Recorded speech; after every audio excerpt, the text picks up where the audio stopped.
এই চেয়ারের মধ্যে কেন আসবে? আমার তো মনে হয় চেয়ারে কিছুই নাই। এই চেয়ারটা কেন ছাড়তে চায় না? এই চেয়ারটা কিছু না, এই চেয়ারটা দেখে দেখে তারা অনেক কাজ বাগায়। নাহলে কেন সেইখানে আসবে? এখানে কি আছে? আমি তো চাই না, আমি তো এই চেয়ার চাই না। তাহলে সে কেন বারবার এই চেয়ারের মধ্যে আসবে? এবং দীপজল ভাই তার জন্য আসে না, যেগুলো আমাদের জন্য, সেটা তো প্রশ্নই আসে না। সেটা কেন দিব?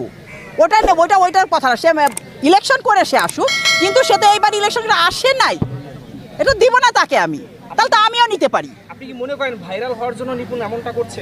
সেটা আমি বলতে পারবো না, হয়তো বা কিছু তার উদ্দেশ্য, কিছু তো উদ্দেশ্য আছে। শুধু উদ্দেশ্যহীন ভাবে এই চেয়ারের মধ্যে কেন আসবে? আমার তো মনে হয় চেয়ারে কিছুই নাই। চেয়ারে কি মধুটা আছে? সেইটা আমার মনে হয়, কিন্তু তার কাছে হয়তো আছে কিছু একটা আছে না। আসলে সে কেন বারবার এই চেয়ার? আপনারা শিল্পী, এখন হচ্ছে আপনাদের প্রতিনিধিত্ব করতেছে। এখন আর আমরা শিল্পী নাই। আমরা কিন্তু দেখছি যে জায়েদ খানের ক্ষেত্রেও জায়েদ খান আসলে চেয়ার ছাড়তে চায় নাই, নিপুণেরটা হয়তো আদালত বন্ধ করাইছে।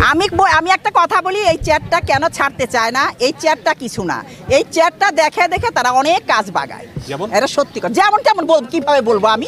তারা অনেক জায়গায় যায় না। আপনি যদি বলেন যে সে না সে আলু খেতে যায়, আলু খেত দখল করে, বা সে পেঁয়াজ, এটা না আমি বলতে পারবো না, সে করে। নাহলে কেন সেইখানে আসবে? এখানে কি আছে? আমি তো চাই না, আমি তো এই চেয়ার চাই না। তার মানে আপনাদের মাথা বিক্রি করে অনেক কিছু করে সে করতেছে।